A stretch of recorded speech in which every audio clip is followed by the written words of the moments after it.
Video like जरूर कर लीजिए और ऐसे वीडियो लगातार फ्री में पाने के लिए चैनल को तुरंत सब्सक्राइब कर लीजिए और बेल आइकन को जरूर टैप कर लीजिए ताकि आगे भी सारे वीडियो आपको मिलते रहे। यूट्यूब में फॉलो करते हैं तो प्लीज ये वाला फ्री टेलीग्राम चैनल जरूर ज्वाइन कर लीजिएगा। सारे नोटिफिकेशन सारे अपडेट यहीं पे आते हैं, ध्यान रखिए।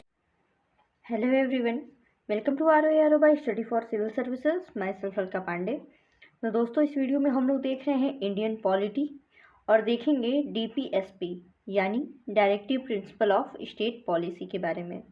तो चलिए शुरू करते हैं। The directive principle of state policy are enumerated in part 4 of the constitution from the article 36 to 51। ठीक है, हमारे कॉन्स्टिट्यूशन के पार्ट 4 में आर्टिकल 36 से लेके 51 तक आपका DPSP मेंशन किया गया है। The framers of the constitution borrowed this idea from the Irish constitution of 1937 which had copied it from the Spanish constitution. हमारे कॉन्स्टिट्यूशन में इस आइडिया को यानी DPSP के आइडिया को इरिश कॉन्स्टिट्यूशन से दिया गया, ठीक है, जो कि स्पेनिश कॉन्स्टिट्यूशन से उसको कॉपी किया गया है। Doctor B.R. Ambedkar describe this principle as a novel features of the Indian constitution. याद रखिएगा, ऐसे ही क्वेश्चन एग्जाम में आते हैं कि ये स्टेटमेंट किसका है या फिर इस पर्टिकुलर पार्ट को किसने क्या बोला हुआ है। तो याद रखिएगा, डॉक्टर B.R. अम्बेडकर ने DPSP को नोवेल फीचर बोला है इंडियन कॉन्स्टिट्यूशन का। The directive principle along with fundamental right contain the philosophy of constitution and is the real soul of the constitution. और जो DPSP है, directive principle of state policy along with the fundamental right, ये हमारे constitution की philosophy को बताता है और इसको साथ ही साथ हम the soul of the constitution भी बोल सकते हैं। फिर the source of the concept of directive principle of state policy is the Spanish constitution from which it come into Irish constitution. हम पहले भी ये देख चुके हैं।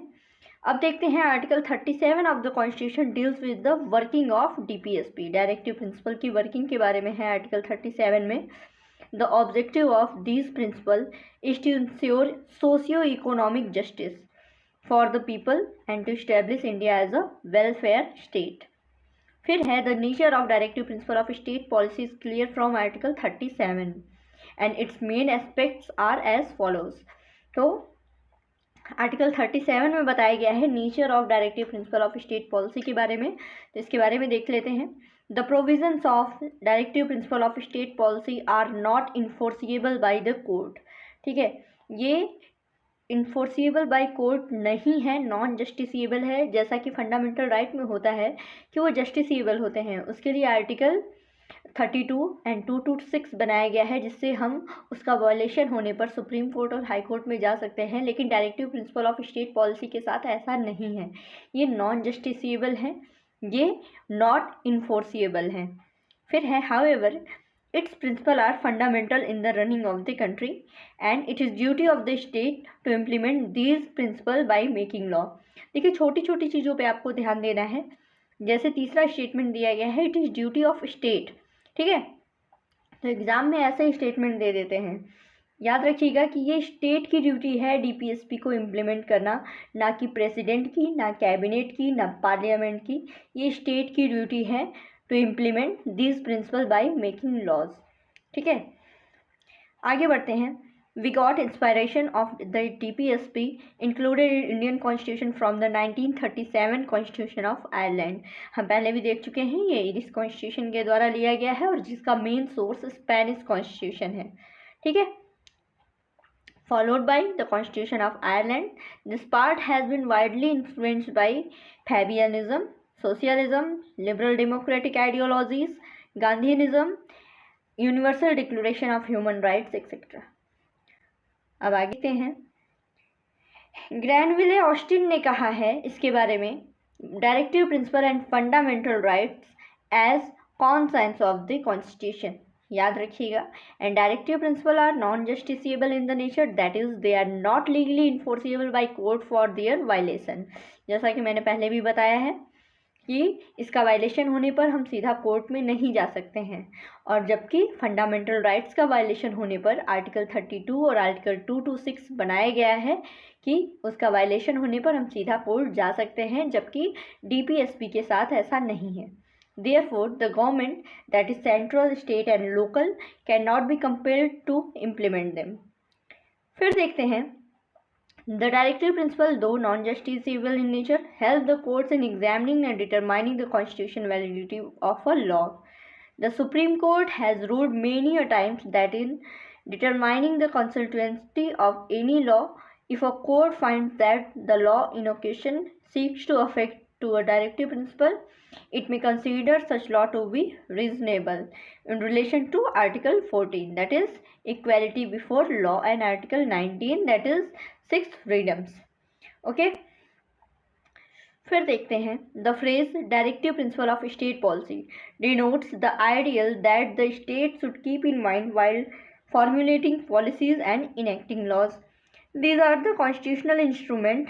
ठीक है, याद रखिएगा ये कॉन्स्टिट्यूशनल इंस्ट्रूमेंट हैं और recommendation to state in legislative, executive and administrative matters.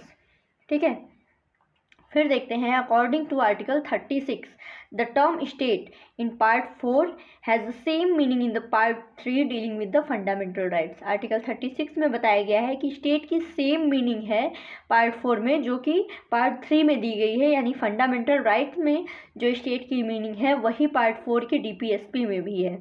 Therefore it includes legislative, executive organ of the central and state governments, all local authorities, all public authorities in the country.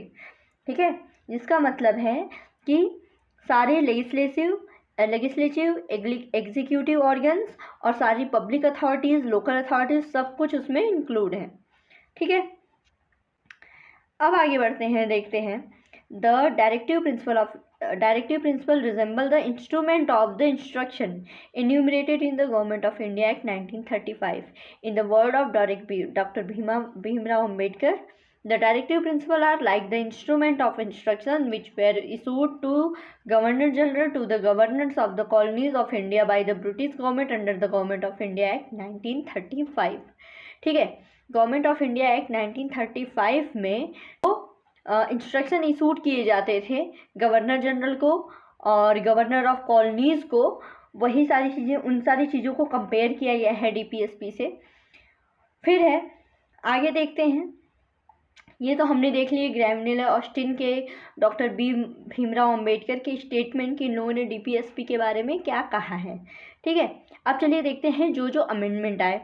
तो देखिए 44th amendment act of 1978 added one more directive principle which requires the state to minimize inequalities in income, status, facilities and opportunities. ये है article आपका 38. इसको 44th constitutional amendment act के द्वारा जोड़ा गया. फिर उसके बाद आता है 86 अमेंडमेंट एक्ट ऑफ 2002. ठीक है, changed the subject matter of Article 45 and made elementary education as a fundamental right under the Article 21A. The amended directive requires the state to provide early childhood care and education for all children until they complete the age of 6 years. 6 साल के बच्चों को free शिक्षा, free education के बारे में है. इसके लिए एक फंडामेंटल राइट बनाया गया आर्टिकल 21A.